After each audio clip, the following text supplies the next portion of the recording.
Eclipse form in ethane. Repulsion कहाँ से होंगे उसमें, HH में। ये बताना पड़ेगा डियर स्टूडेंट्स कि ये कौन से, हमसे पूछा जा रहा है कि सेकंड और थर्ड कार्बन वाला bond. Okay dear students, so guys अब हम देखने वाले हैं, क्या देखने वाले हैं, देखो यार अब हम देखने वाले हैं conformational analysis of n butane. देखो यार पहले हमने क्या जाना था, कन्फर्मेशंस क्या होते हैं, कन्फर्मर्स और कन्फर्मेशंस में क्या फ़र्क होता है ना, रोटेशन कैसे होता है, रिलेटिव रोटेशन की बात हमने की थी, और energy barrier, potential energy curve, dihedral angle, कई सारे टर्म्स हम लोगों ने जान लिए थे। अब हम बात करने वाले हैं किसके बारे में, we will be talking about conformational analysis of n butane. Normal butane का भी एनालिसिस एक बार कर लेते हैं, इंपॉर्टेंट है क्योंकि सिलेबस में क्लियरली ये मेंशन्ड है conformations of ethane and butane, यानी ये तो सबसे अधिक इंपॉर्टेंट है। अच्छा एक बात मैं आपको बता देता हूँ, पिछले वाले केस में यानी इथेन के केस में जो स्ट्रेन था मेनली वो कौन सा स्ट्रेन था, सोच के बताओ एक बार। पिछले केस में जो स्ट्रेन आया था वो स्टेरिक स्ट्रेन है या टॉर्जनल है एक्लिप्स में। हाँ तो ये पॉइंट पिछले वाले नोट्स में इथेन वाले में लिख लेना, क्या लिखोगे, इन इथेन, उसमें लिख लेना क्योंकि उसी के आगे कंटिन्यू करोगे ना तुम। In ethane eclipsed form, in ethane eclipsed form major strain is torsional, major strain is torsional and not steric, major strain is torsional and not steric। Logical सी बात है यार, HH है तो इलेक्ट्रॉन क्लाउड तो उसका है ही नहीं, समझ रहे हो क्या, तो ऐसे केस में क्या ही वो करेगा, वो रिपल्शन कहाँ से होंगे उसमें, HH में, है ना, तो ये बात है।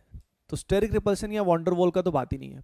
अब बात करते हैं ब्यूटेन। देखिए ब्यूटेन का हमें एनालिसिस करना है तो ये बताना पड़ेगा, क्या बताना पड़ेगा, यस ये बताना पड़ेगा डियर स्टूडेंट्स कि ये कौन से एटम्स के अक्रॉस हमें करना है। यहाँ पे it is second, it is third, C2 C3 के अक्रॉस हमें कन्फर्मेशनल एनालिसिस करना है। मतलब इसका मतलब समझो क्वेश्चन क्या पूछा है, नहीं तो हम यही नहीं समझ पाते कि क्वेश्चन पूछा क्या है, क्या चीज हमसे पूछी जा रही है ना।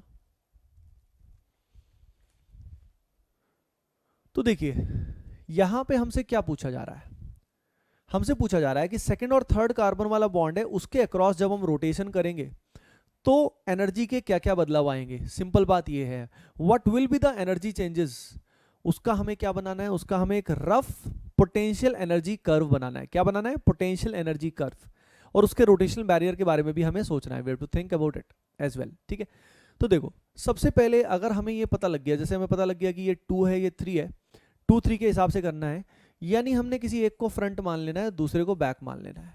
ठीक है, फ्रंट बैक मान लो और ये शेप बना लो। सबसे पहले ड्रॉ द शेप, शेप कौन सी बना लो, हाँ ड्रॉ कर लो भाई ये वाली शेप को। ये वाली शेप कौन सी वाली है, एक्लिप्स्ड। एक्लिप्स से स्टार्टिंग करते हैं, आसान होता है एनालिसिस करना, इट बिकम्स मच ईजियर। अब देखो ये जो एक कार्बन है, one of the carbon will be front C2। अब फ्रंट वाले कार्बन पे 3 ग्रुप लगे हुए हैं, कौन से 3 ग्रुप लगे हैं, एक तो लगा है मिथाइल इस कार्बन से जुड़ा हुआ है और 2 H जुड़ा हुआ है। तो यहाँ पे क्या आएगा, यहाँ पे आएगा कुछ ऐसा CH3HH। यहाँ पे सिग्मा बॉन्ड, बीच में सिग्मा बॉन्ड आपको दिखाई दे रहा है, तो ये है वो सिग्मा बॉन्ड, सिंगल बॉन्ड, और पीछे वाले कार्बन पे भी ये हमने लगाया CH3 और ये लगाए 2H, बिल्कुल आमने सामने CH3। अब जैसे कि आप जानते हैं सिर्फ ये सोहर्स प्रोजेक्शन से काम नहीं चलेगा, हमें न्यूमैन भी बनाना पड़ेगा। क्या बनाना पड़ेगा, न्यूमैन भी बनाना पड़ेगा। तो let's start with the Newman, क्योंकि एनालिसिस तो उसी से ही होगा। तो चलिए अब न्यूमैन बना लेते हैं डियर स्टूडेंट्स। ये बनाया सर्कल, ये बनाया डॉट, ये है कुछ ऐसा। ठीक है, अब यहाँ पे पीछे पीछे हम कलर चेंज करते हैं, तभी आपको ज़्यादा मज़ा आएगा। तो देखो पीछे वाले जो है ना वो हमारे पास यहाँ पे CH3H एंड H, और फ्रंट की अगर हम बात करते हैं तो ये हमारे पास है CH3HH। ये जो फॉर्म है ना अपने सामने, जो सबसे पहली फॉर्म हमारे पास है डियर स्टूडेंट्स, ये एक्चुअली क्या है, दिस इज फुली एक्लिप्स्ड।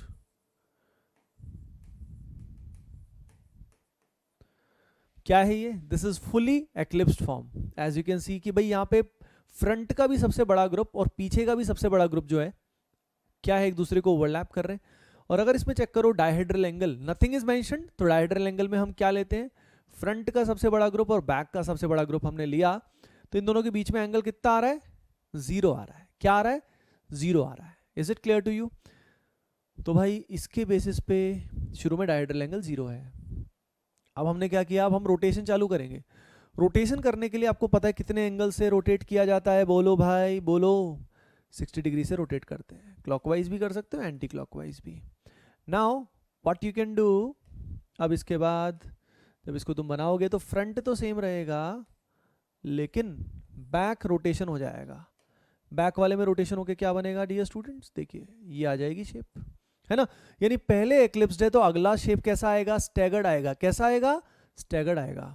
अब देखो अगले वाले केस में 60 डिग्री फर्दर रोटेशन किया तो फिर से इसकी शेप क्या आ जाएगी, ये आ जाएगी। यानी शेप हर 60 डिग्री के बाद एक्लिप्स स्टैगर्ड चलता रहेगा, खेल चलता रहेगा, ठीक है। तो आप इनको बनाओ मेरे साथ साथ, और जो ये मिथाइल की पोजीशन है उसको भी शो करना है तुम्हें, you have to show that as well, ठीक है। तो शुरू हो जाओ।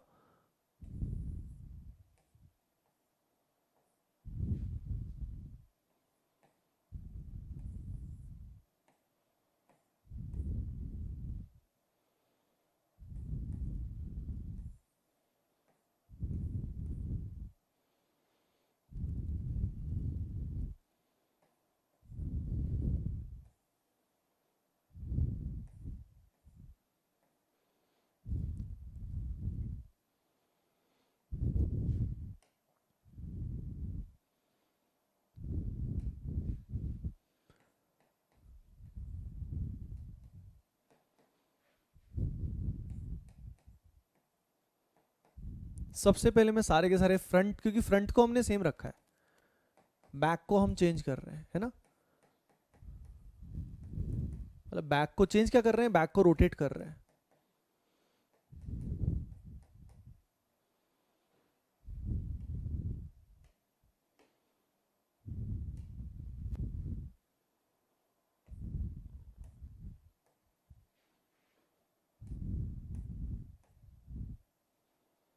सॉरी सॉरी सॉरी, स्टार्टिंग में तो ठीक है।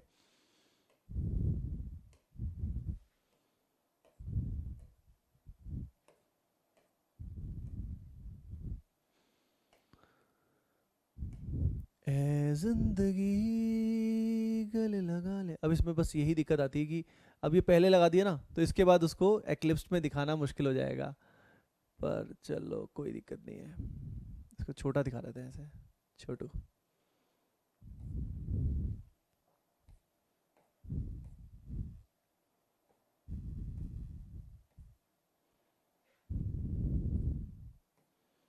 देखिए अब इसमें ध्यान देना, CH3 ये यहाँ पे है, इस CH3 को मैं यहाँ पे लगा रहा हूँ, सिर्फ इस CH3 को ऑब्जर्व करना। अब ये डायहेड्रल एंगल यहाँ पे कितना हो गया, 60 डिग्री का एंगल आ गया, है ना। फ्रंट वाले मिथाइल में और बैक वाले मिथाइल में एंगल कितना का हो गया, 60 डिग्री हो गया। तो जब ये डायहेड्रल एंगल 60 डिग्री होता है डियर स्टूडेंट्स, इस फॉर्म को बोला जाता है गॉश फॉर्म। क्या बोलते हैं इसको, गॉश। यानी गॉश स्टैगर्ड का ही एक टाइप है ना। तो गॉश कब बोला जाएगा, जब डायहेड्रल एंगल क्या होगा, dihedral angle will be 60 degree, ठीक है। अच्छा अगले वाले केस में ध्यान से देखो, CH3 यहाँ पे आ चुका है, ये H यहाँ पे H, ठीक है। अब ध्यान से देखो, फिर से एक्लिप्सिंग हुई, एक्लिप्स हुआ, यानी फ्रंट और बैक बॉन्ड्स एक दूसरे को ओवरलैप किए। लेकिन लेकिन लेकिन क्या, अरे भाई यहाँ पे पूरा एक्लिप्सिंग थोड़ी है, इस छोटू के पीछे बड़ा ग्रुप है, तो एक्लिप्स प्रॉपर नहीं हो रहा है, तो इसको बोलेंगे partially eclipsed, PE। It is known as partially eclipsed, आप लिख सकते हो इसको, it is known as partially eclipsed. अब देखो, अब CH3 यहाँ पे आ चुका है, ये पधार चुके हैं यहाँ पे। एज यू कैन सी ये बिल्कुल एक दूसरे के अपोजिट है, और डायहेड्रल एंगल पहले 120 डिग्री पहुंचा था, अब डायहेड्रल एंगल 180 डिग्री हो गया। ये जो पर्टिकुलर फॉर्म है इसको क्या बोलते हैं गाइस, एंटी फॉर्म बोलते हैं। This is known as anti form, clear है। तो ये हो गया हमारे सामने एंटी, ओके। तो एंटी में डायहेड्रल एंगल कितना है, 180 डिग्री।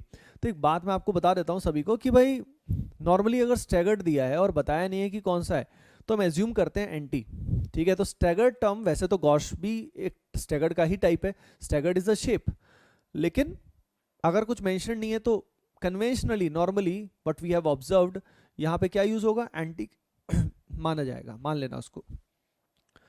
इसके बाद CH3 फर्दर यहाँ पे आया, फर्दर जब CH3 यहाँ पहुंचा, ध्यान से देखना कैसे घूमे जा रहा है, यहाँ पे H लगाएंगे, मतलब ये थोड़ा सा मिक्स हो गया, यहाँ समझ जाओ, यहाँ पे H है। ये घूम रहा है तो CH3 यहाँ पहुंच चुका है। अब ये जो आया फिर से कौन सा फॉर्म आया, पार्शियल एक्लिप्स आया, ठीक है। फर्दर हमने घुमाया तो CH3 यहाँ पे आया, CH3 जब यहाँ पे आया ध्यान से देखो फिर से dihedral angle as you can observe, और उसके बेसिस पे इट इज गॉश, क्या आएगा, गॉश आएगा। तो एंगल दिख रहा है ना यहाँ पे 60 डिग्री का एंगल इन दोनों के बीच में। अब फिर से 60 घुमाओगे तो सेम आ जाएगा, रिपीटेशन हो जाएगा, क्या हो जाएगा, रिपीटेशन हो जाएगा। तो हमने पीछे वाला देखो CH3 कैसे घुमा रहे हैं, यहाँ से 60 डिग्री घुमाया गॉश, पार्शियल एक्लिप्स, एंटी, फिर पार्शियल एक्लिप्स, फिर partial eclipse and then fully eclipse. बात समझ में आई, फंडा क्लियर है, बस दैट इज इट, ये बात है। तो भाई अब ये बताओ, ये करने के बाद अब वक्त आता है इनकी स्टेबिलिटीज को कंपेयर करना, जो भी ये फॉर्म है ना इनकी स्टेबिलिटी कंपेयर करनी है। सबसे पहली बात, एक्लिप्स्ड और एंटी में और स्टैगर्ड में, एक्लिप्स्ड और स्टैगर्ड में स्टेबल रहता है एक्लिप्स्ड या स्टैगर्ड, स्टैगर्ड ज़्यादा स्टेबल है, यानी इनमें स्टेबल जो होगा रिलेटिवली वो गॉश या कौन सा होगा, एंटी होगा, ठीक है। कईयों को लगता है कि सर ये जो पार्शियली एक्लिप्स है इसमें भी तो मिथाइल काफ़ी दूर है, और यहाँ तो इनफैक्ट मिथाइल पास है, गॉश में तो मिथाइल पास है। यार देखो यहाँ पे मिथाइल मिथाइल तो दूर है, इसमें कोई शक नहीं है, लेकिन बाकी सारे बॉन्ड एक दूसरे को क्या कर रहे हैं, एक्लिप्स कर रहे हैं, तो वो फैक्टर डोमिनेट करता है, यानी उसकी वजह से रिपल्शंस बढ़ जाते हैं। तो it's not only about methyl methyl, अगर सिर्फ मिथाइल मिथाइल की ही बात होती तो हम यहाँ पे सबसे स्टेबल एंटी को बताते, फिर पार्शियली एक्लिप्स, फिर गॉश, और सबसे बर्बाद फुल एक्लिप्स, लेकिन ऐसा नहीं है। सबसे पहले अब स्टेबिलिटी का ऑर्डर लिख रहा हूँ, स्टेबिलिटी में सबसे पहले है एंटी, एंटी के बाद कौन आएगा, गॉश, ध्यान देना पहले स्टैगर्ड आ रहे हैं, फिर पार्शियल एक्लिप्स, और फिर क्या आएगा, सबसे लीस्ट स्टेबल कौन है, हाँ सबसे लीस्ट स्टेबल है फुली एक्लिप्स्ड, सबसे लीस्ट स्टेबल कौन है, फुली एक्लिप्स्ड। क्लियर है डियर स्टूडेंट्स, अंडरस्टूड है, ठीक है। तो बस ये बात है, anti, gauche, partial eclipse and fully eclipsed, ठीक है। तो ये फंडा होता है। अब इसके बेसिस पे अगर मुझे इसका पोटेंशियल एनर्जी कर्व ड्रॉ करना है, कैसे करते हैं याद है ना, वाई एक्सिस पे एनर्जी और एक्स एक्सिस पे डायहेड्रल एंगल, ठीक है। तो उसको रफली आप ड्रॉ करो एक बार, स्टार्टिंग विद दिस, दिमाग में इमेजिन करो एनर्जी शुरू में मैक्सिमम है, देखो मैक्सिमम एनर्जी है फुली एक्लिप्स की, फिर एनर्जी उसके बाद घटी, गॉश पे आए, लेकिन याद रखना बिल्कुल नीचे भी नहीं आ जाओगे, सबसे नीचे नहीं जा रहे, अभी नीचे जा रहे हो, नीचे जाके गॉश के बाद पार्शियल एक्लिप्स आएगा तो एनर्जी बढ़ेगी, लेकिन उतनी नहीं जितनी पहले थी, एनर्जी बढ़ी लेकिन उतनी नहीं बढ़ी, बढ़ने के बाद ये फॉर्म आया और फिर रिपीटेशन चालू हो गया, फिर एनर्जी घटी, फिर बढ़ी, मैक्सिमम, लास्ट में फिर से वापस वही मैक्सिमम आ गया, यानी बीच में एक स्टेट आई, उसके बाद दोबारा से रिपीटेशन चालू हो गया। एंटी के इधर ध्यान से देखो, एंटी के इधर कौन सी फॉर्म है, ये वाली form partial eclipse, gosh, anti के इधर, ठीक है। लेफ्ट साइड में अगर देखो एंटी के पार्शियली एक्लिप्स, गॉश और ये फुल एक्लिप्स, ये तीन फॉर्म है। सिमिलरली एंटी के राइट साइड में अगर आप देखते हो, इधर इधर देखोगे तो ये तीन फॉर्म आ जाएंगी, ये और एक अगला फॉर्म तो वही रिपीट हो रहा है, समझ रहे हो क्या। तो ये बात है, यानी इसका कर्व थोड़ा सा रफली अगर आप ड्रॉ कर लो तो मैं आपको शो करूंगा तो आपको मजा आएगा, आपको समझ में आएगा फंडा क्या है, ठीक है। लिख लिया ये सभी ने, have you written this properly, इसको लिख लो अच्छे से, राइट दिस डाउन, ढंग से इसको लिख लो।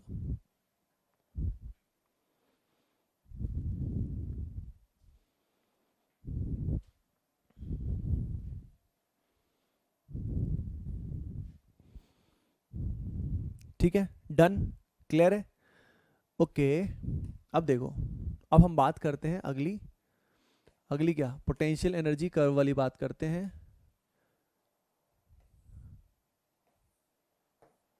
कुछ ऐसा, यहां पे हमारे पास एनर्जी और यहां पे हमारे पास क्या आएगा, बोलो भाई क्या आएगा, डायहेड्रल एंगल, ठीक है। तो यहाँ पे 0 डिग्री और फिर चलता रहेगा, है ना, डिग्री पहले प्लॉट मत करना नहीं तो कभी बात नहीं बनेगी। तो यहाँ पे जो कर्व आएगा वो किस तरह का आएगा डियर स्टूडेंट्स, कर्व बड़ा ही इंटरेस्टिंग आएगा। यहाँ पे जो कर्व आता है वो कुछ ऐसा आता है, यो फुल एंजॉय, ठीक है, मजा आया। इस तरह का कर्व यहाँ पे बनता है, और ये जो कर्व बनता है डियर स्टूडेंट्स, आइए इसको थोड़ा एक्सप्लोर करते हैं। सबसे पहले डायहेड्रल एंगल 0 है, तो ये कौन सा फॉर्म है, फुली एक्लिप्स। फिर रोटेशन हुआ 60 डिग्री की, अगर हम बात करें तो यहाँ पे 60 डिग्री के, ये अगर हम देखें तो ये जो है ये क्या है, दिस इज एक्चुअली गॉश, ये है गॉश, ठीक है। गॉश के बाद नेक्स्ट अगर हम देखते हैं यहाँ पे, ये क्या है, दिस इज पार्शियली एक्लिप्स, ये है पार्शियली एक्लिप्स्ड, है ना। फिर मिनिमम आया, कौन आया भाई, एंटी बाबू आए, आंटी, ठीक है, तो यहाँ पे एंटी। नाउ रिपीटेशन, मैंने बोला ना एंटी के 3 पीछे और 3 आगे, हाँ आंटी के 3 आगे और आंटी के 3 पीछे, ठीक है। ये एनर्जी लेवल सेम है एक्चुअली, है ना। तो इसको थोड़ा सा ऐसे कर लेना, कर पाओ तो, ठीक है। तो यहाँ पे आएगा फिर से gauche, and then again this energy level is exactly same, so ये आ जाएगा फुली एक्लिप्स। तो एज यू कैन सी कि ये जो ब्यूटीफुल कर्व है डियर स्टूडेंट्स, ये बिल्कुल बढ़िया से सिमेट्रिकल है, इट इज सिमेट्रिकल। यहाँ पे बिल्कुल बीच से अगर हम इसको देखते हैं, यहाँ से ये सिमेट्रिकल है, गॉट इट एवरीवन, ठीक है ना। तो ये कर्व से अब इसके बताओ कन्फर्मर्स कौन कौन से हैं, बता सकते हो कौन कौन से कन्फर्मर्स हैं। तो यहाँ पे हमारे पास 2 कन्फर्मर्स आए, कौन कौन से, gauche and anti, gosh and anti 2 conformers हैं, समझ रहे हो क्या। मैंने बोला था ना जो एनर्जी मिनिमम पे आते हैं वो कन्फर्मर्स होते हैं, तो ये कन्फर्मर्स हैं इसके। अब इसमें एनर्जी बैरियर की अगर बात करें तो मिनिमम और मैक्सिमा के बीच में जो एनर्जी बैरियर आएगा ये पहले से बढ़ जाएगा, समझ रहे हो ना, क्योंकि यहाँ पे स्टेरिक स्ट्रेन डोमिनेट करना शुरू हो जाता है, मिथाइल मिथाइल में रिपल्शंस बढ़ जाता है। तो यहाँ पे that energy, that barrier will be 19 kilo joule per mole. पिछले केस में कितना था, याद है किसी को, बोलो कितना था पिछले केस में, पिछले केस में था 12 किलो जूल पर मोल, और अब हो गया कितना, 19 किलो जूल पर मोल। तो बताओ भाई, हाँ पहले से काफ़ी बढ़ गया ना, मजे आ गए, बैरियर बढ़ गया, लेकिन स्टिल अभी भी एनर्जी अवेलेबल कितनी होती है रूम टेम्परेचर पे, बताओ कितनी होती है, जल्दी जल्दी बोलो। हाँ 84 किलो जूल पर मोल। तो 84 किलो जूल से कम है कि ज़्यादा है, बोलो कम है ना। अगर 84 किलो जूल से कम है तो इसका मतलब क्या होगा, यस इसका मतलब वही है कि भाई आसानी से घूमता रहेगा, दिक्कत ही नहीं है, दिक्कत ही नहीं, लेकिन बैरियर पहले से क्या हो गया, बढ़ गया, इंक्रीज हो गया है। डन, क्लियर, ये बात है, ओके। तो ये आपको अब ये कर्व वगैरह समझना आना चाहिए, यानी कोई और नया कंपाउंड पे आपके सामने है तो आपको कैसे एनालिसिस करना होता है, किस तरीके से कन्फर्मेशनल एनालिसिस करना होता है। आई होप ये चीज़ तुम्हें बहुत अच्छे से क्लियर हो चुकी है, ठीक है। अब देखिए तुम्हारे सामने अब अपने को मतलब कुछ चीज़ें समझनी है, जैसे कि देखो ये अपने सामने है, for example we have something like this, ठीक है, और ये जो बॉन्ड है इसके अक्रॉस हमें इसका सबसे स्टेबल कन्फर्मर देखना है, ठीक है। तो ट्राई करना, सीधा मैं ऑप्शन दे रहा हूँ, I am giving you the option कि सबसे स्टेबल कन्फर्मर कौन सा है इन दोनों में से, ठीक है। जो भी ऑप्शन आए उनमें से देखना, ठीक है, इसको लिख लो। और यहाँ मैं ऑप्शन दे रहा हूँ,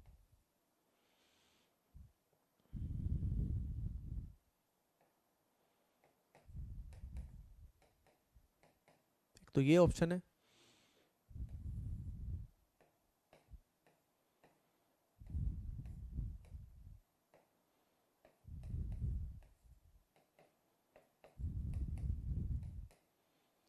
बोलो ए या बी, कौन सा इसमें आएगा, which option will be there, well which is the correct answer, think about it, सोचिए इसके बारे में।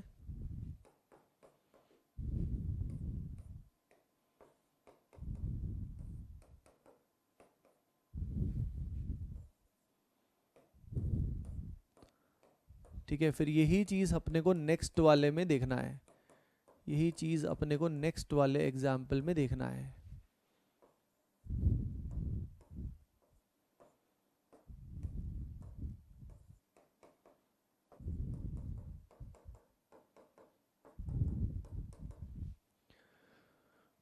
देखो पहले वाले केस में ए और बी में the better is clearly B is better, and why B is better, भाई इसके अंदर ये एंटी फॉर्म है, सिंपल है, एंटी फॉर्म सबसे स्टेबल होती है। भाई ये जो बड़े बड़े ग्रुप है methyl and ethyl, they are on the opposite side ना, अपोजिट साइड है तो रिपल्शन क्या होगा, मिनिमम होगा। तो एंटी फॉर्म देखा हमने, ये गॉश है मिथाइल और इथाइल में, है ना। तो पहले इसको इससे रिलेट भी करना समझना कि कैसे इसको इन दोनों को आपस में रिलेट करोगे तुम। नाउ नेक्स्ट ये जो है ना, इसको हम बात करते, this is known as glycol, this is known as glycol, ठीक है। इसको पूरा नाम इसका इथाइलिन ग्लाइकोल होता है, the complete name is ethylene glycol. तो इनमें देखो इन दोनों में बेटर कौन सा है,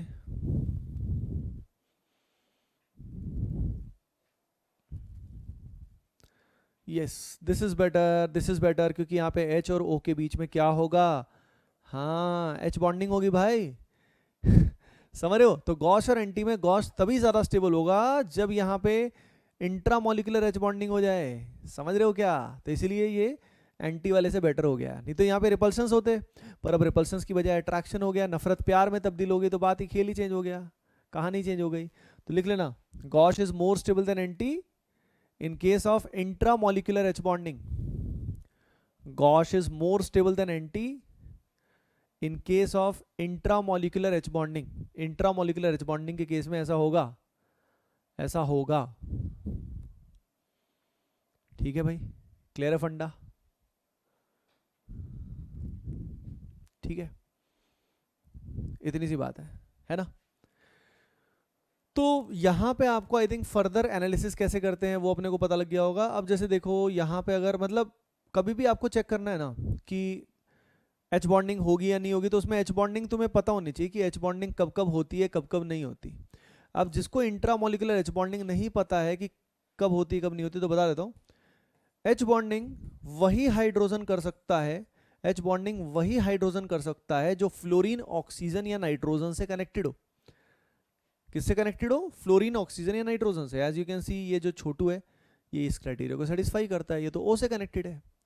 पहला कंडीशन ये है एच बॉन्डिंग का। दूसरा कंडीशन क्या है?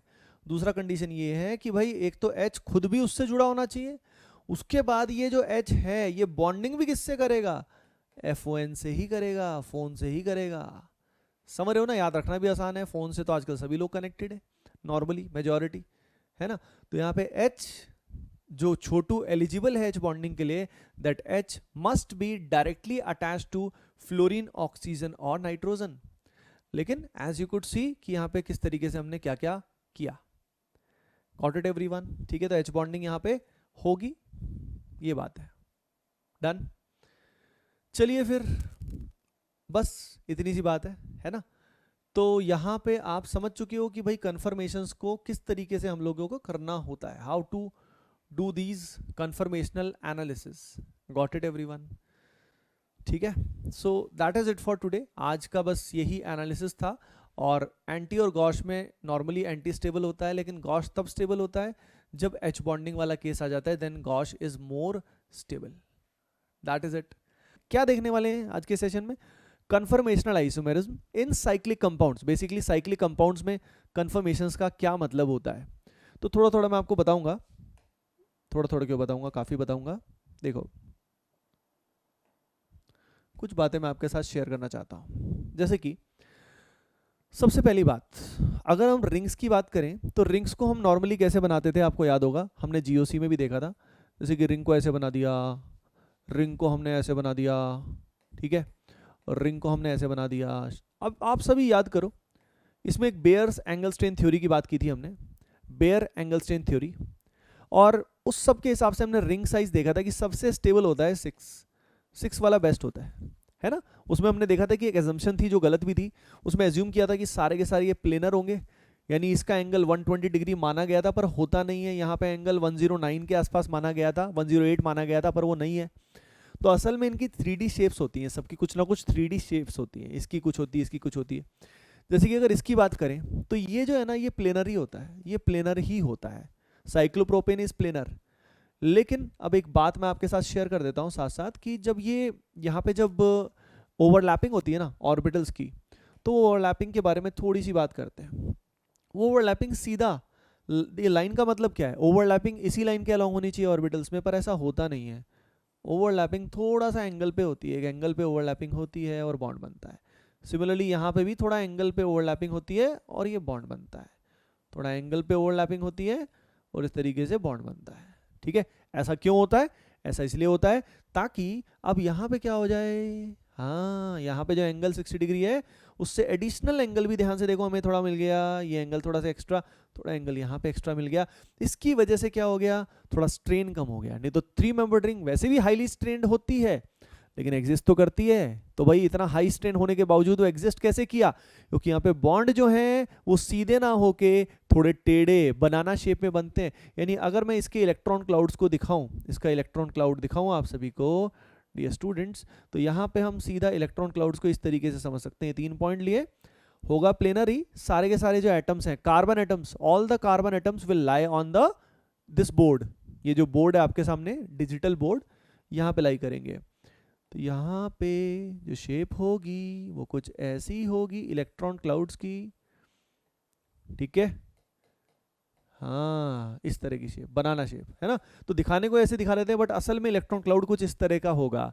अब तुम ही बताओ, अगर ओवरलैपिंग यानी ऑर्बिटल्स की ओवरलैपिंग सीधी होती है, याद है ना सिग्मा बॉन्ड बनता है, S for sigma, S for strong, यानी वो पावरफुल बॉन्ड बनता है, क्लियर है ना ये बात तो। लेकिन अगर यहीं पे ओवरलैपिंग कैसी होती है, साइडवेज होती है, लेटरल ओवरलैपिंग होती है, पाई बॉन्ड बनता है, तो ओवरलैपिंग वीक होती है।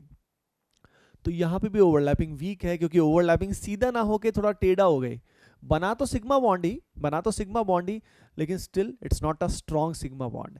तो आपको एक चीज पता लग गई, ये लिख लेना साथ साथ, नोट करते रहना सारी बात। वीक बॉन्ड होता है, ये वीक ओवरलैप है और इसको भी बनाना बॉन्ड बोलते हैं। बनाना बॉन्ड आपने सुना है ना, बनाना बॉन्ड और कहाँ पे यूज करते हैं, बनाना बॉन्ड जैसे वो B2H6 होता है, इसके अंदर भी बनाना बॉन्ड की बात की जाती है, ठीक है ना, बहुत ही फेमस है। इवन बनाना बॉन्ड वहीं पे ज्यादा फेमस है, लेकिन ठीक है नॉलेज के लिए यहाँ पे भी मैंने आपको बता दिया। 4 membered ring, 5 membered ring out of plane जाती हैं, लेकिन वो कैसे जाती हैं, it is none of our business, हमें सोचने की कोई आवश्यकता नहीं है। हमारे लिए सबसे स्टेबल रिंग आ जाती है 6 मेंबर्ड रिंग।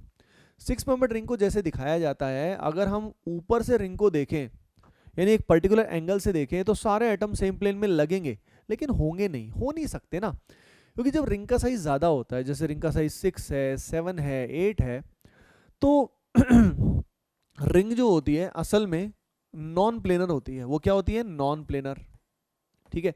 अब जो दिया हुआ होता है ना, ये जो फॉर्म, ये जो प्लेनर फॉर्म होता है, इस प्लेनर फॉर्म को एक नाम दिया जाता है, it is known as rigid form, मतलब जो असल में एग्जिस्ट नहीं करता है, समझ रहे हो ना, इस फॉर्म को एक नाम दिया जाता है रिजिड फॉर्म, ठीक है। Now the point is now the point is कि भाई 3D में एग्जिस्ट करता कैसे है। तो देखो यहाँ पे ना इसके 3D में एग्जिस्ट करने के इनफाइनाइट वेज होते हैं, यानी ये जो बॉन्ड्स का मतलब समझ रहे हो ना, पूरा घूम तो सकता नहीं है, लेकिन स्टिल ये बॉन्ड्स का रिलेटिव जो ओरिएंटेशन होगा, मतलब रिलेटिवली जो ये रहेंगे, इसको 3D में देखने के, विजुलाइज करने के इनफाइनाइट तरीके होते हैं, यानी कन्फर्मेशंस बड़ी रिंग में भी पॉसिबल होता है। तो पहली चीज मैंने क्या बताया, कन्फर्मेशंस याद है ना आपको, बॉन्ड के क्रॉस रोटेशन करके, बॉन्ड के क्रॉस रोटेशन करके जो नई नई फॉर्म बनती हैं उनको क्या बोलते हैं, कन्फर्मेशंस बोलते हैं। तो यहाँ पे साइक्लोहेक्सेन के भी इनफाइनाइट कन्फर्मेशंस पॉसिबल है, ठीक है ना। अब नाउ द पॉइंट इज उतना भयंकर रोटेशन नहीं हो सकता, जैसा रोटेशन हम लोग कर देते हैं ना किसमें, ओपन चेन में, वैसा रोटेशन यहाँ नहीं हो सकता, that type of rotation will not take place, ठीक है। लेकिन कौन कौन सी 3D, देखो रोटेशन कैसे होता है, क्या होता है, हमको उतना गहराइयों में नहीं जाना कि वो रोटेशन एग्जैक्टली किस तरीके से हो रहा है, ठीक है। लेकिन आप समझ सकते हैं कि हल्का फुल्का रोटेशन तो पॉसिबल है ही, और there can be infinite conformations. Now the सवाल इज कि क्या हमें इनफाइनाइट को स्टडी करना होता है। हम इनफाइनाइट को स्टडी नहीं करते, हम उन्हीं कन्फर्मेशंस को स्टडी करते हैं जो कि सबसे ज़्यादा सिग्निफिकेंट है, यानी या तो वो हाईली स्टेबल है या वो हाईली अनस्टेबल है, यस और नो। हाँ भाई, किसके बारे में पढ़ना चाहिए बोलो, या तो वो जो हाईली स्टेबल है या वो जो हाईली अनस्टेबल है। Is it clear to you, ठीक है। तो अब अपन देखने वाले हैं, इसकी तरफ जाने वाले हैं, इसमें इन दोनों के बारे में कुछ सोचने की जरूरत नहीं है अपने को, ये अपन ने देख लिया कि भाई ये इसकी बुरी हालत क्यों रहती है, बॉन्ड कमजोर क्यों होता है। तो ये इसका बहुत बार बिहेवियर जो होता है ना, ये जो दिखा हुआ लिख लेना, it shows alkene like behaviour, ये बहुत जगह एल्कीन के टेस्ट भी दे देता है, ठीक है। तो इसके बारे में लिख लेना, cyclopropane shows alkene like behaviour, ये एल्कीन जैसा बिहेवियर शो करता है, it shows alkene like behaviour, ठीक है बच्चों, क्लियर है, ठीक है। ओके, अगली बात, हाँ अब अपन चलेंगे इसके बाद कन्फर्मेशंस। हाँ देखो, अब कन्फर्मेशनल आइसोमेरिज्म हम देखने वाले हैं साइक्लोहेक्सेन में। साइक्लोहेक्सेन क्या होता है, उसके बहुत सारे फॉर्म होते हैं, बहुत सारे फॉर्म होते हैं, उसमें जो सबसे स्टेबल फॉर्म होता है ना, उसको बोला जाता है chair form, that is known as chair form, ठीक है। अब चेयर फॉर्म क्यों बोला जाता है भाई, चेयर फॉर्म इसलिए बोला जाता है क्योंकि चेयर फॉर्म कुर्सी से रिजेंबल करता है, चेयर से रिजेंबल करता है। अब हम एक बार देखेंगे सबसे पहले चेयर फॉर्म सबसे स्टेबल क्यों है भाई, why chair form is most stable, और वो कैसा दिखता है। तो अपना अब काम क्या है, चेयर फॉर्म और भी 2-3 फॉर्म होती हैं, वो अपने को देखनी है। और ये सारी फॉर्म देखने के बाद फिर हमें क्या करना है, इनकी स्टेबिलिटी का कंपैरिजन करना है। ठीक है, तो सबसे पहले चेयर फॉर्म के बारे में हम लोग बात करेंगे कि चेयर फॉर्म किस तरह का होता है, क्या फंडा होता है। आइए देखते हैं, let's see the chair form, the beautiful chair form. देखिए चेयर फॉर्म आप पहले समझना, फिर आपको खुद को भी ड्रॉ करना है। ठीक है, तो देखो सबसे पहले हमने कुछ ऐसा ड्रॉ किया। ठीक है, मैंने 2 पैरेलल लाइन ड्रॉ की। दोनों पैरेलल लाइंस को या तो मैं राइट साइड की तरफ इंक्लाइन कर सकता हूं या मैं लेफ्ट साइड की तरफ भी इंक्लाइन कर सकता हूं। ठीक है, तो draw 2 parallel lines, 2 parallel lines हमने ड्रॉ कर ली। अब पैरेलल लाइंस को हमने ड्रॉ किया तो ये जो है ना, ये 4 कार्बन है हमारे लिए, 2 कार्बन यहाँ, 2 कार्बन यहाँ। हमारे पास बचे 2 कार्बन और, क्योंकि टोटल 6 कार्बन है। तो वो 6 कार्बन जो है, अगर मैं उसको बनाना चाहूँ तो वो कैसे बनाऊंगा, तो देखो यहाँ पे जो टॉप कार्बन्स हैं, इन दोनों कार्बन्स को I will join with the help of, yes, with the help of V shaped bonds. V shaped bonds की हेल्प से मैंने इसको कनेक्ट किया। समझ रहे हो? अब देखो बॉन्ड लेंथ लगने में ज़्यादा लग रही है और ये कम लग रही है, बट असल में 3D में ये एक देखने का एंगल है जिससे ऐसा लगता है कि ये लंबा बॉन्ड है, पर होता नहीं है। बॉन्ड तो सारे सेम ही होंगे ना यार, कार्बन कार्बन बॉन्ड्स। तो टॉप को किससे अपने को करना है, वी शेप बॉन्ड से कनेक्ट करना है। ठीक है, अब उसके बाद देखो नीचे अगर हम देखें तो जो बॉटम है इसको हम कनेक्ट करेंगे कैसे, with the help of inverted V shape bond. ध्यान से देखो, ये उल्टा वी है, उससे हमने कनेक्ट किया। और ये जो कॉर्नर है, ये जो किंक है, ये जो ऊपर उठा हुआ है, ये जो नीचे है, ये सब क्या है, कार्बन है ना। तो now you can clearly see, आप देख सकते हो कि भाई ये चेयर से कैसे रिजेंबल करता है। ठीक है ना, चेयर से कैसे रिजेंबल करता है, अगर तुम इसकी फील लेना चाहते हो डियर स्टूडेंट्स,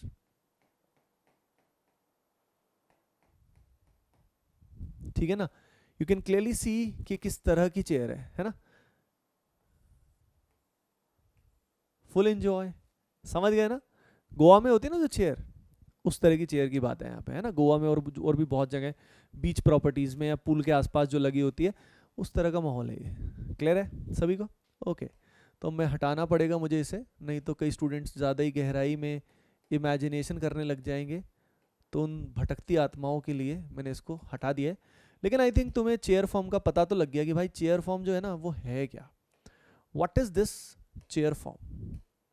क्लियर है? ठीक है, अब देखो चेयर फॉर्म पे ना हर कार्बन एटम पे क्या है, हर कार्बन एटम पे 2 हाइड्रोजन है। हर कार्बन एटम पे कितने हाइड्रोजन है, 2 हाइड्रोजन है। ठीक है, तो अब हाइड्रोजन्स को ड्रॉ करते हैं। हाइड्रोजन्स को ड्रॉ करेंगे तो देखो सबसे पहले यहाँ पे हमने हाइड्रोजन दिखाना है। तो देखो ये हाइड्रोजन दिखाया है, ये वर्टिकली आप पे बिल्कुल ऐसे सीधा एरो, फिर ऐसे, फिर ऐसे, फिर ऐसे, फिर यहाँ पे ऐसा और यहाँ पे ऐसा। देखो हर कार्बन पे 2 तरह के CH बॉन्ड्स होते हैं। हर एक कार्बन पे 2 तरह के CH बॉन्ड्स होते हैं। एक CH बॉन्ड होता है जिसको बोला जाता है एक्सियल। क्या बोला जाता है? एक्सियल। एक्सियल का मतलब क्या है, जो y एक्सिस के पैरेलल है। जैसे y एक्सिस कौन सी है, सीधी y एक्सिस है, दिस इज y एक्सिस। ये सारे जो बॉन्ड्स है ना, ये वर्टिकली अप या वर्टिकली डाउन होंगे, या तो वर्टिकली अप या वर्टिकली डाउन होंगे। तो ये सारे के सारे एक्सियल होंगे, है ना।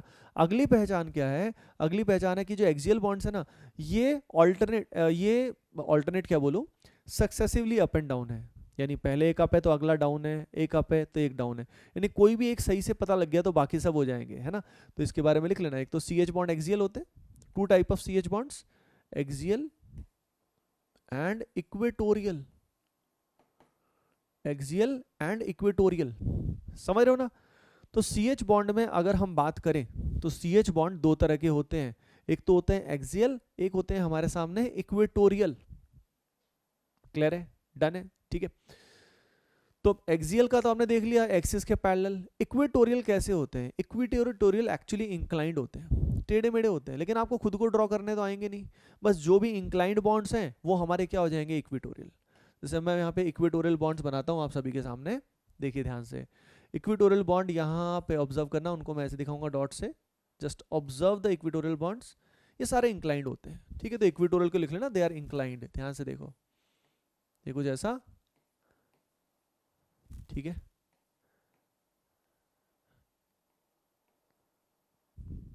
यस, सो ये जो है ना, मतलब समझ रहे हो ना, ये साइक्लोहेक्सेन को एक एंगल पे देखते हैं ना, साइक्लोहेक्सेन को एक पर्टिकुलर एंगल पे देखते हैं, तब ये चेयर फॉर्म जैसा दिखाई देता है।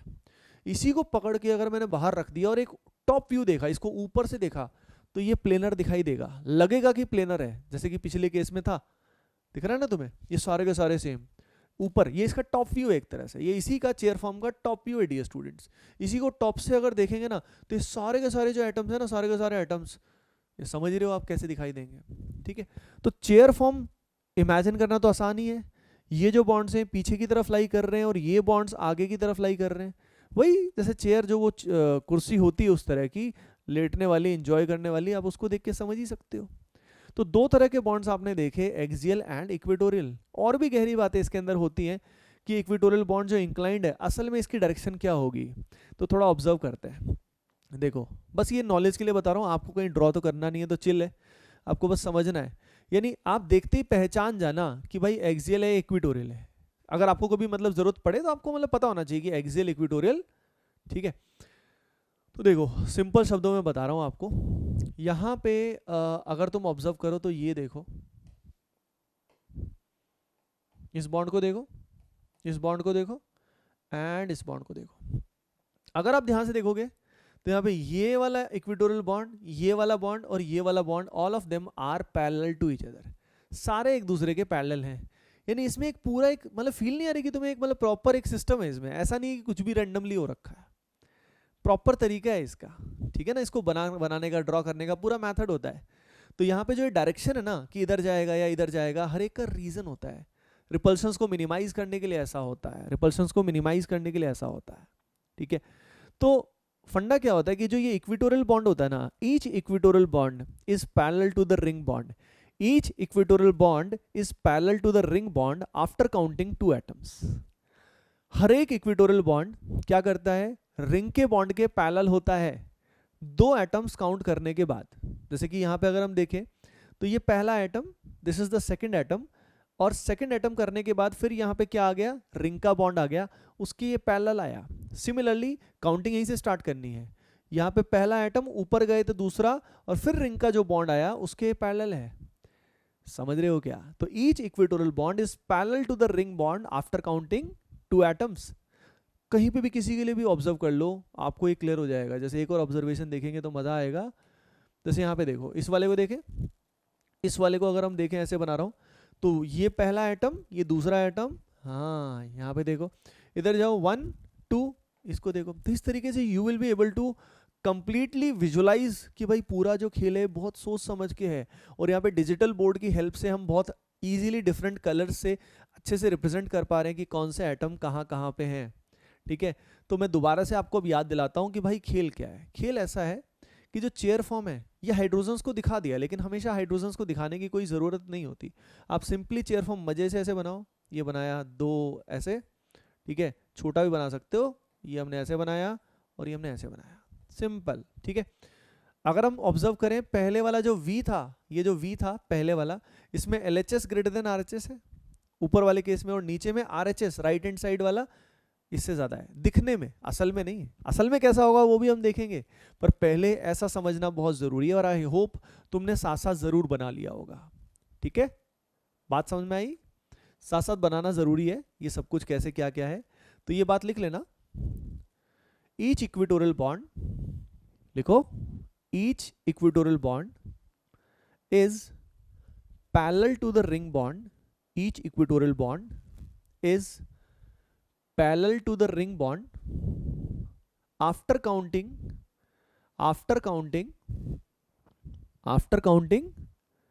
2 atoms. Each equatorial bond is parallel to the ring bond after counting 2 atoms. 2 atoms के बाद सेम पैरेलल आएगा, है ना। तो कैसे बनाया, सीक्वेंस वाइज समझ रहे हो ना, पहले ये बना लिया, फिर एक्सियल बनाओ, फिर इक्वेटोरियल बनाओ। अगर तुम्हें ड्रॉ भी करना है तो कोई इशू वाली चीज नहीं है, ठीक है। अगली चीज आपको साथ साथ बता ही देता हूं। Now the question is why this is most stable. ये सबसे स्टेबल क्यों है, सोचो सभी, थोड़ा सा दिमाग लगाओ। हिंट दे रहा हूं, सिर्फ इस वाले लेफ्ट वाले पोर्शन को देखो, सिर्फ लेफ्ट वाले पोर्शन को, एंड अपनी आई को प्लेस करो, प्लेस योर आई अलोंग, अपनी आई को प्लेस करो अलोंग A1 A2, अपनी आई को A1 A2 के अलोंग प्लेस करो इन सच अ वे कि तुम्हें A1 A2 विजिबल ना हो। अभी तुम्हें A1 A2 दिख रहा है क्योंकि हम ऊपर से देख रहे हैं, लेकिन अगर मैं यहाँ से देखूँ इस तरीके से कि मुझे A1 A2 बॉन्ड ना दिखाई दे, तो भाई समझ गए ना, बिल्कुल सामने आके खड़े हो गए यहाँ पे ऐसे छोटे से। तो अगर तुम इस बॉन्ड को नहीं देख पा रहे हो तो यू कैन क्लियरली सी, क्या देख सकते हो कि हाँ यार ये जो दिख रहा है ना हमें, ये तो कौन सी शेप है, ये तो वाई शेप्ड है। दिख रहा है? इस बॉन्ड को इग्नोर करो क्योंकि you have placed your I along A1 A2, आपने अपनी आंख को A1 A2 के अलोंग सेट कर लिया है, तो आपको तो A1 के पीछे A2 दिख रहा है। सिमिलरली यहाँ पे अगर पीछे देखोगे तो ये बॉन्ड को इग्नोर करो A1 A2 वाले को, तो ये जो बॉन्ड है इसका शेप कैसा है, हाँ, तो अगर एक Y एक इन्वर्टेड Y, तो बता सकते हो वो क्या होता है, ऐसी फॉर्म को क्या बोलते हैं, एक Y है एक इन्वर्टेड Y है, क्या बोलते हैं उसको डियर स्टूडेंट्स? यस, उसको हम बोलते हैं staggered form. Very good dear students, इसीलिए इसमें कोई स्ट्रेन ही नहीं होता, टेंशन ही नहीं है, तनाव ही नहीं है, फुल एंजॉय। तो why the chair form is considered to be most stable, I hope उस चीज की फील आपको आई होगी, बिकॉज इट इज, अगला पॉइंट है लिख लेना, because it is staggered, because it is staggered. ठीक है, अगली चीज मैं आपको साथ साथ ही बता देता हूं, अगर हम किसी ग्रुप को यहां रखते हैं, या तो कौन सी पोजीशन, ये पोजीशन जैसे एक्सियल है, और अगर किसी ग्रुप को हम रखते हैं इक्वेटोरियल पे, तो हमारे पास अगर चॉइस है तो हम एक्सियल और इक्वेटोरियल में कहां प्रेफर करेंगे, मतलब कहां पे वो ज्यादा स्टेबल होता है। तो यू कैन क्लियरली सी कि इक्वेटोरियल वाला जो बॉन्ड होते हैं वो they move away from the ring, ring से बाहर की तरफ निकल रहे हैं अगर आप सबको देखोगे, तो वहां पे अगर ग्रुप को हम लगाते हैं तो रिपल्शन कम होंगे, यानी stability of equatorial is greater than axial. एक तरह से एक्सियल वाली जो फॉर्म है वो एक तरह से गॉश से कंपेयर कर सकते हो, और इक्वेटोरियल वाली फॉर्म को आप एंटी से कंपेयर कर सकते हो। तो इक्वेटोरियल यानी ग्रुप एट इक्वेटोरियल पोजीशन, लिखना चाहो तो लिख भी सकते हो, group at equatorial position, any group, कोई मिथाइल इथाइल लगा, तो अगर हमें दोनों में कंपैरिजन करना है तो वो इक्वेटोरियल पे ज्यादा स्टेबल होगा एज कंपेयर टू एक्सियल। हाँ भाई, क्लियर है? कंफर्टेबल हुए थोड़े चेयर से, है ना? आई होप बढ़िया आपको मजा आया होगा, है ना? ओके, अब हम क्या करने वाले हैं, हाँ ये आ गई भैया चेयर फॉर्म। चेयर फॉर्म का एक दूसरा एंगल है, लेकिन ये भी चेयर फॉर्म आपको समझ में आ ही रही होगी क्लियरली, पूरा 3D में फील आ जाएगी मस्त, मतलब हाँ भाई। तो ये जो है इसको देखो, पहले आप थोड़ा सा निहार लो, खुद समझो, अपने आप समझो कि भाई यहाँ पे कौन से एक्सियल हैं कौन से इक्वेटोरियल है, देख के अब तुम्हें फील आ तो जानी चाहिए यार, नॉर्मल ह्यूमन बीइंग को आ जाएगी। हमें तो कभी चेयर फॉर्म ऐसे दिखाया नहीं गया था, लेकिन आज टेक्नोलॉजी की मदद से हम दिखा सकते हैं, तो दिखाना जरूर चाहिए, जरूरी है। ये इसका 3D मॉडल है प्रॉपर, जिसमें आई थिंक आप देख सकते हो, क्या देख सकते हो, थोड़ा सा ऑब्जर्व करो ये कौन सी चीज क्या है। ग्रीन ले लेते हैं। हाँ भाई देखो सभी के सभी, ये जो लाल जमूरे हैं, ये जो वर्टिकली अप वर्टिकली डाउन, ध्यान से देखो सभी के सभी, है ना? इसके बाद देखो अगला कार्बन, ये ऐसे वाला, ये किधर है, ऊपर, तो अगले वाला नीचे, फिर ये किधर है, ऊपर, और यहाँ वाला देखो नीचे, जो इस बॉन्ड के पीछे छुपा हुआ है, इस बॉन्ड के पीछे की तरफ है, ये समझ रहे हो ना? तो ये सारे के सारे हमारे कौन से हो गए, yes all of them are axial. और इक्वेटोरियल अब तुम्हें दिख रहे होंगे ये कैसे टेढ़े मेढ़े, है ना? ये इक्वेटोरियल है सारे के सारे अपने, ठीक है। और इक्वेटोरियल में वही कि भाई each equatorial bond is parallel to the ring bond after counting 2 carbons, 2 carbon के बाद रिंग के बॉन्ड को लोगे तो ये और ये पैरेलल है, and so on. I hope इसके बाद तुम्हें एक्सियल इक्वेटोरियल की पूरी फील आ गई होगी भाई कैसे होते हैं ये। डन है, बढ़िया है, ठीक है, ओके। नेक्स्ट, इसी के और भी एंगल होते हैं, ये जैसे मॉडल्स होते हैं इस तरीके से, उसी को दिखाने के। जैसे इसमें अगर तुम इक्वेटोरियल को देखो, एक्सियल को देखो, तो ये जो हरे वाले दिख रहे हैं ना, ये सारे के सारे क्या है बोलो, देश के जिस भी कोने में बैठे हो भाई बोलो क्या होगा, ऑल द एटीपियंस आउट देयर, यस, ये सारे के सारे क्या होंगे, all of them are axial. और जो ये टेढ़े मेढ़े कुछ ऐसा कुछ ऐसा कुछ ऐसा कुछ ऐसा जो ये ऑरेंज कलर के हैं, ये क्या होंगे बोलो, अरे भाई बोलो तो, हाँ equatorial, all of them are equatorial.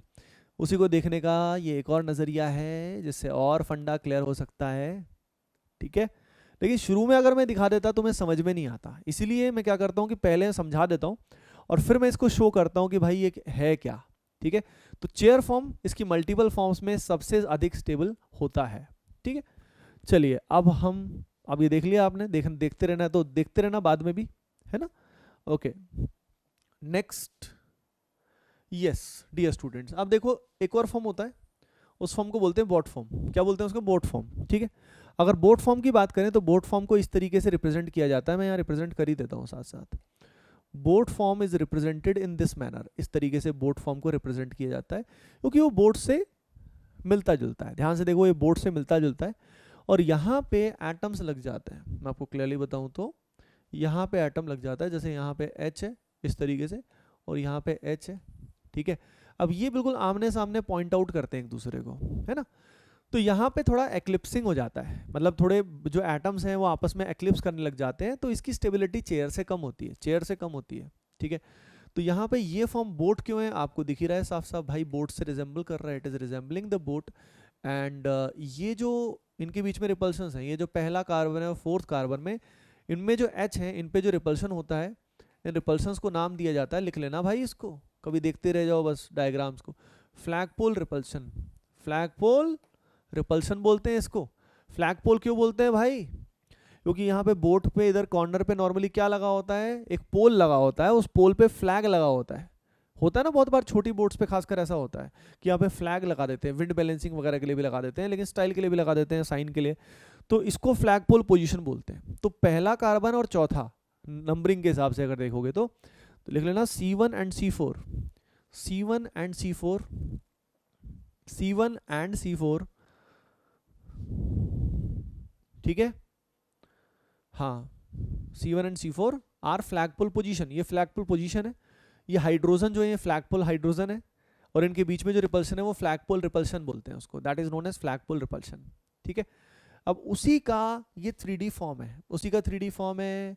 अगर इस 3D फॉर्म में आप ऑब्जर्व करोगे तो ये जो H है ये आमने सामने आ रहे हैं, आप इसको ऑब्जर्व भी कर सकते हो कि कैसे ये जो दिख रहे हैं तुम्हें, ये सारे के सारे क्या हैं, ये हमारे कार्बन एटम्स हैं। ठीक है, और बस ये बीच में इस तरह का एरिया जो दिख रहा है तुम्हें, ये प्लेनर टाइप का एरिया है, और ये ऐसे, ये ऐसे। तो आई थिंक इससे आपको बोट फॉर्म की भी फील आ गई होगी। ठीक है, नेक्स्ट अगर मैं आपके साथ शेयर करूं, यस, अब देखो इसमें एक दो फॉर्म और भी होती है, उनकी मुझे अच्छी इमेजेस मिली नहीं, उनकी मेरे को अच्छी इमेजेस मिली नहीं, तो मैं इसके साथ साथ ही शेयर कर देता हूँ। बोट फॉर्म का ही एक थोड़ा सा वेरिएशन होता है, स्लाइट वेरिएशन, जिसको बोला जाता है ट्विस्ट बोट फॉर्म, जो बोट से स्लाइटली स्टेबल होता है, बोट फॉर्म से स्लाइटली स्टेबल होता है। क्यों होता है ये आपको सोचना है। तो वो कैसा होता है, आइए मैं उसको दिखाता हूँ, उसको मैं रिप्रेजेंट करता हूँ, ध्यान देना सभी के सभी, समझना, इससे ही कंपैरिजन करेंगे उसका। तो उसको पहले कैसे दिखाते हैं, दिखाएंगे, ये मेरे को थोड़ा ड्रॉ करना पड़ेगा, लेट मी ड्रॉ दैट। ठीक है,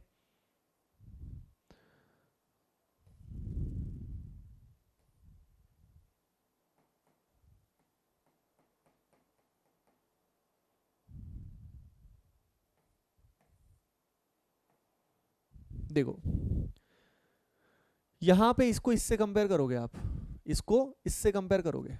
ठीक है, कैसे कंपेयर करोगे, देखो लेफ्ट वाला पोर्शन है, लेफ्ट वाला पोर्शन सेम ही है, जैसा था वैसा का वैसा। ध्यान से देखो, लेफ्ट वाला पोर्शन इज सेम, उसमें कोई असर नहीं किया। अब ये जो बॉन्ड है इसको x मान लेते हैं, इसको y मान लेते हैं। ट्विस्ट का मतलब ही आप समझते हो, ट्विस्ट कर दिया, थोड़ा रोटेट कर दिया। सिंपल हिंदी में अगर हम बात करें, मरोड़ दिया। यानी ये हैंड है और किसी ने ऐसे पकड़ के इसको ऐसे किया, तो ये तो भाई फिक्स है, और इस वाले एरिया को घुमा रहे हैं, तो वही हो रहा है। तो इधर वाला फिक्स है, इस वाले को घुमा रहे हैं। ठीक है, इस वाले को जब घुमाया तो ये जो x है ना, ये घूम के, ध्यान देना, ये कहाँ चला गया, इसको जब ऐसे घुमाया तो ये 3 पॉइंट्स को ऐसे समझना है, ये पॉइंट, ये पॉइंट, ये पॉइंट। ठीक है, इस पॉइंट को मान लेते हैं A, इसको मान लेते हैं B, इसको मान लेते हैं C। तो ये कुछ ऐसा है, ध्यान देना, ये जो ऊपर है ना, ये जो उंगली, ये A है हमारा, पीछे B है और ये C है। तो जब इसको ऐसे घुमाया, ध्यान देना, ऐसे ट्विस्ट किया, ट्विस्ट किया, तो ये जो A है ये थोड़ा पीछे गया, पीछे गया A। ध्यान से देखो, अब C को देखना, C किधर गया, बोलो, ऊपर की तरफ। हाँ, ये ऊपर गया, और ये B नीचे की तरफ गया, थोड़ा ये ऐसे नीचे गया। अब C जब ऊपर जाएगा तो भाई ये बॉन्ड भी तो ऊपर जाएगा, तो ये यहाँ पहुंच गया C, और B थोड़ा सा नीचे। इसी कारण क्या हुआ, ये बॉन्ड इंक्लाइंड हो गया इस तरीके से, जो सीधा था एक एंगल पे इंक्लाइंड हो गया, है ना, और ये कुछ ऐसा हो गया। ये जो फॉर्म होता है, ये जो डॉटेड दिखाने का मतलब है कि भाई ये बॉन्ड पीछे की तरफ है, कट नहीं कर रहे एक दूसरे को। तो ये जो फॉर्म होती है गाइज, इसको बोला जाता है ट्विस्ट बोट। एंड क्या आप सोच सकते हो कि why this is more stable? Twist boat form ज्यादा स्टेबल क्यों है? Why it is more stable?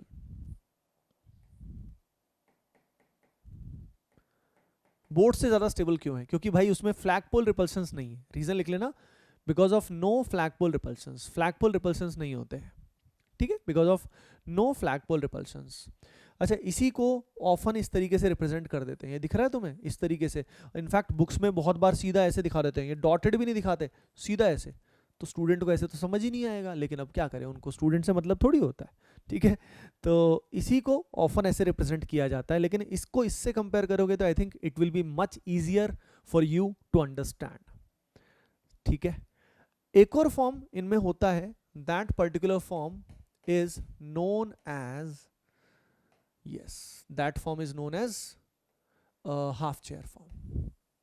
Half chair. याद रखिए डियर स्टूडेंट्स, जिंदगी में आधी कुर्सी हमेशा बेहद खतरनाक है। आधी कुर्सी यानी पावर मिले तो पूरी मिले तो मजा अलग ही है, आधी अधूरी पावर, कुछ आपके हाथ में कुछ किसी के हाथ में, तो उसमें मजा नहीं है। मतलब वो हाईली अनस्टेबल होता है। वो किसी, जैसे फॉर एग्जांपल गवर्नमेंट बनती है, तो गवर्नमेंट अगर पूरी किसी की मेजॉरिटी बनती है तो it becomes easier for decision लेना आसान होता है, स्टेबिलिटी ज़्यादा होती है। लेकिन वही में अगर बहुत सारे दल, बहुत सारी पार्टीज आपस में मिलकर सरकार बनाती है, तो समझ रहे हो, स्टेबिलिटी कम होती है। तो आधी कुर्सी खतरनाक है, हाईली अनस्टेबल है। Half chair least stable form होती है डियर स्टूडेंट्स। और हाफ चेयर फॉर्म कैसी होती है? हाफ चेयर फॉर्म कुछ ऐसी होती है, it is something like this, ठीक है। यहाँ कुछ भी नहीं है, चोंच सी जो दिख रही है बस सिंपल कार्बन एटम है ना। तो ये आधी कुर्सी दिख रही है तुम्हें अपने आप ही, यानी इसमें नीचे जो सपोर्ट होता है ना वो नहीं है, ठीक है। इसको ऐसे ही मैं डॉटेड बना रहा हूँ, ये कुछ भी नहीं है, ये बस समझाने के लिए, ताकि तुम्हें आराम से समझ में आ जाए। समझ रहे हो क्या? यानी इसी को आप कागज के टुकड़े की तरह समझो, तो यही अगर मैं नीचे कर दूं तो चेयर बन जाएगा, इसी को नीचे कर दें तो चेयर बन जाएगा। तो हाफ चेयर को ऐसे भी दिखा सकते हैं या ऐसे भी रिप्रेजेंट कर सकते हैं, इस एंगल से भी, ठीक है, कोई दिक्कत वाली बात नहीं है। ऐसे रिप्रेजेंट करो, ऐसा। तो half chair is least stable.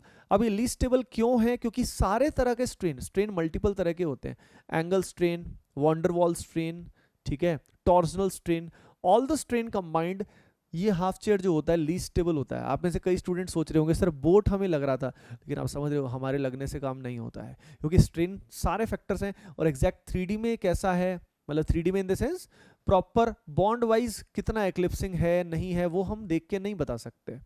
Angle strain भी हम देखते ही कैलकुलेट नहीं कर सकते। कईयों को हो सकता है ट्विस्ट बोट अनस्टेबल लगा हो, लेकिन हमारे लगने से नहीं लगता, लगने से नहीं होता है ना। तो आई होप यू अंडरस्टूड कि भाई ये ओवरऑल ध्यान ही रखना पड़ेगा आपको, ठीक है। तो याद रखना आसान है कि भाई स्टेबिलिटी की अगर बात करें तो सबसे स्टेबल कौन है? चेयर है। और सबसे कम स्टेबल कौन है? हाफ चेयर, आधी कुर्सी, खतरनाक है। इसके बाद बोट और ट्विस्ट बोट में बताया था आपको, twist boat form, then there is a boat form, और लास्ट में हाफ चेयर। ये ऑर्डर सबसे इंपॉर्टेंट है, ये अपने को पता होना चाहिए, we should know about this. और ये जो शेप्स हैं ये अपने को पता होनी चाहिए कि भाई सबकी शेप्स कैसी होती है, सबकी शेप किस तरह की होती है, ये अपने को पता होना चाहिए। Do you understand this? बात क्लियर हो गई है क्या? आई होप इट इज क्लियर। अब देखो कुछ इंटरेस्टिंग बातें आपको दिखाते हैं। देखिए सभी के सभी, देखो सभी के सभी, देखो कागज के टुकड़े से इसको समझ सकते हो, ठीक है। ये जो पूरा ये एनर्जी कर्व है, ये एनर्जी कर्व किस चीज का है? देखो चेयर फॉर्म भी असल में दो तरह की होती है, जैसे कि आप यहाँ पे देखो और यहाँ पे देखो। इसको दिखाने के दो तरीके हैं। तो कागज का टुकड़ा आप खुद लेके, जैसे अपन एरोप्लेन बनाते थे ना कागज से, उस तरीके से आप इसको बना सकते हो, फोल्ड कर सकते हो। And you can clearly see कि चेयर किस तरह का है, दिख रहा है आपको ये, ठीक है। अब हमने इसको पकड़ा, इसको पकड़ के ऐसे किया, सीधा कर दिया, तो हमारी कौन सी फॉर्म बन गई? हाफ चेयर बन गई। You can clearly see. तो सबसे पहले एनर्जी लेवल लोवेस्ट है, फिर जब ये हाफ चेयर में कन्वर्ट हुआ तो एनर्जी हाईएस्ट हो गई, है ना। इसके बीच में एक फॉर्म आती है ट्विस्ट बोट। अब वो इस तरीके से एक्सप्लेन नहीं हो पाएगी। फिर अपन ने इसको पकड़ा, इसको पकड़ के और ऊपर उठाया, और ऊपर उठाया जब इसको ऐसे, तो ध्यान से देखो ये आया। अब ये फॉर्म कौन सी है? बोट फॉर्म आ गई है। ये समझने के लिए, एनर्जी कर्व को समझने के लिए। अब हमने इसको घुमाना शुरू किया, इस वाले पॉइंट को ऐसे, इसको घुमाया तो फिर से कौन सी फॉर्म आई? हाफ चेयर आई। फिर से कौन सी फॉर्म आई? हाफ चेयर आई। ये कर्व आप ड्रॉ कर लेना, ये कर्व आप ड्रॉ कर लेना, ठीक है। तो बस यहाँ पे हाफ चेयर आई, और फाइनली इसको जब नीचे किया मैंने, इस पॉइंट को नीचे किया, और तो we will get this chair form. यानी ये जो एनर्जी कर्व है ये हमें स्टेबिलिटी का ऑर्डर बता रहा है कि सबसे स्टेबल कौन है, चेयर, सबसे अनस्टेबल मैक्सिमा कौन है, हाफ चेयर, और बीच में कौन है, बीच में बोट एंड ट्विस्ट बोट है। समझ रहे हो क्या?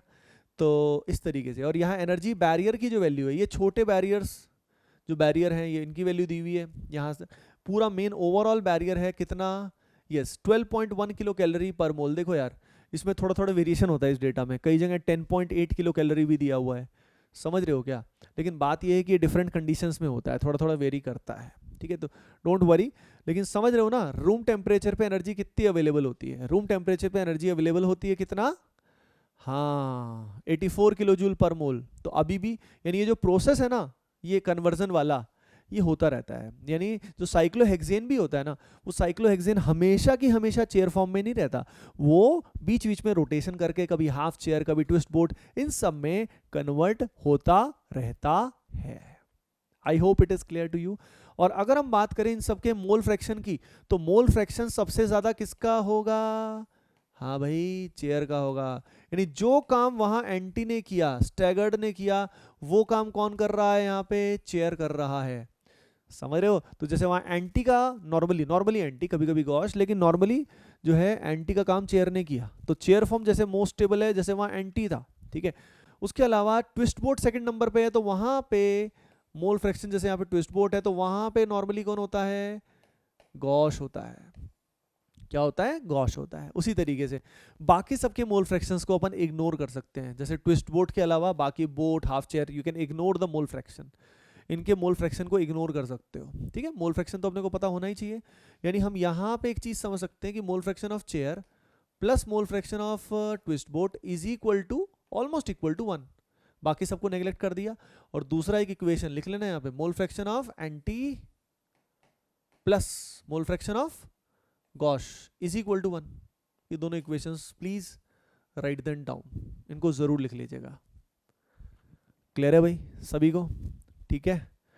और क्या, हाँ देखो भाई, अगर हम इसकी बात करते हैं, देखो इस इमेज के साथ आप थोड़ा सा और समझ सकते हो कि भाई चेयर फॉर्म दिखाई दे रहा है आपको, चेयर फॉर्म ये किस तरह का है, ठीक है?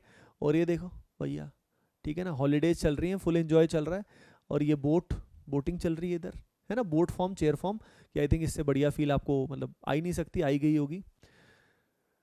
ठीक है गाइज, तो भाई ये हमारा कन्फर्मेशनल है। अच्छा इसमें एक चीज मैं आपको और बताना चाहता हूँ, क्या बताना चाहता हूँ कि कन्फर्मेशंस जो हैं, अगर उनमें डाइपोल मोमेंट की बात करें, लिख लेना जल्दी से, डाइपोल मोमेंट इन कन्फर्मेशंस। देखो डाइपोल मोमेंट आप जानते ही हो, डाइपोल मोमेंट जो होता है वो क्या होता है? ओवरऑल म्यू, और अगर सिंपल बात करें तो Q इंटू डी होता है ना? Charge multiply by internuclear distance, और एक वेक्टर क्वांटिटी होती है, जैसे अगर नॉर्मल केसेस की बात करें, जैसे हमारे पास कुछ ऐसा है, मान लो यहाँ पे Cl है और यहाँ पे भी Cl है, ठीक है? ये जो फॉर्म है आप सब देख सकते हो कि भाई ये फॉर्म कौन सी है? एंटी फॉर्म है। अब इस पर्टिकुलर केस में अगर हम देखें तो इसका जो डाइपोल मोमेंट होगा, बता सकते हो जीरो होगा या नॉन जीरो होगा? Can you tell me about that? What will be the dipole moment of this particular thing? कितना होगा बताओ? जीरो या नॉन जीरो? यस, इसका पता क्या होगा? इसका जो डाइपोल मोमेंट होगा that will be equal to zero. पता है कैसे? देखो यहाँ पे सबसे पोलर बॉन्ड को अगर तुम फोकस करो तो यहाँ पे सबसे पोलर बॉन्ड कौन सा है? कार्बन क्लोरीन का, और जिसका डाइपोल टूवर्ड्स नेगेटिव चार्ज होगा इधर, है ना?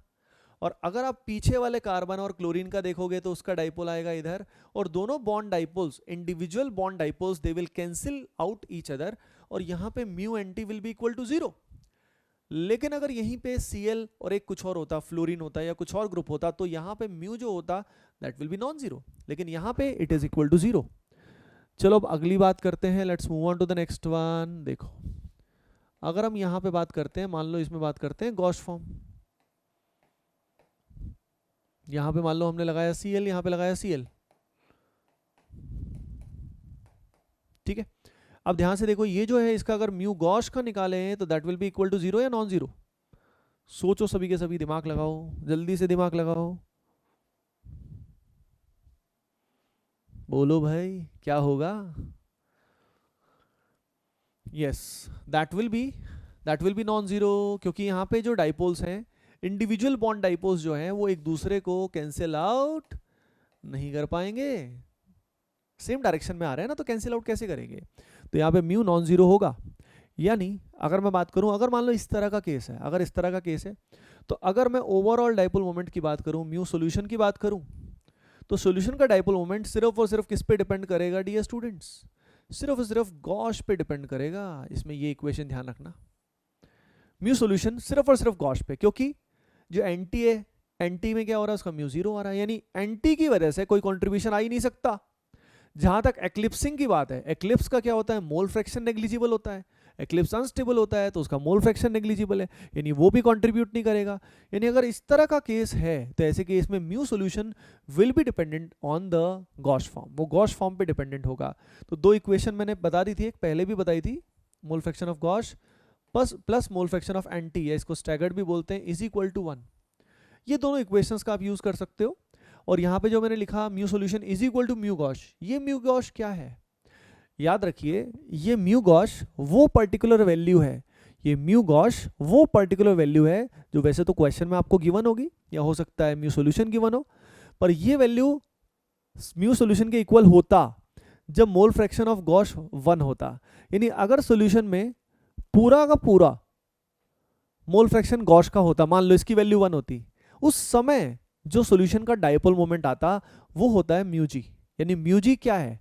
ये वो वैल्यू है जो तब सॉल्यूशन का डाइपोल मोमेंट होता अगर सारा का सारा सॉल्यूशन में सिर्फ और सिर्फ क्या होता, गॉश फॉर्म होता।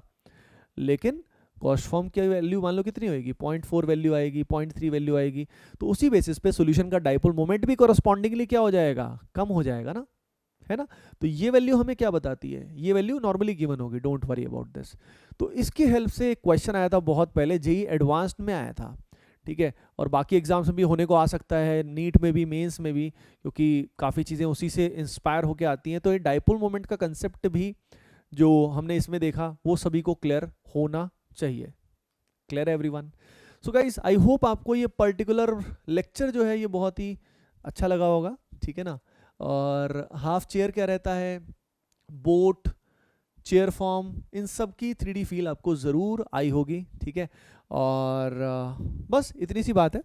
अच्छा, अगली चीज़, आप सभी के सभी गाइज, क्योंकि आगे मैं कुछ क्वेश्चंस जो अब आप सभी को पता है कि बुक जो है, जो लाइक आपके टीचर की बुक है, master problems in organic chemistry, I hope आप में से काफ़ी स्टूडेंट्स ने वो बुक खरीद ली है, ठीक है ना। जिनने अभी तक बुक को नहीं लिया है, मेक श्योर बुक को जल्दी से वो ले लें, ठीक है ना, जल्दी से, क्योंकि इसके क्वेश्चन क्लास में भी करेंगे, ठीक है।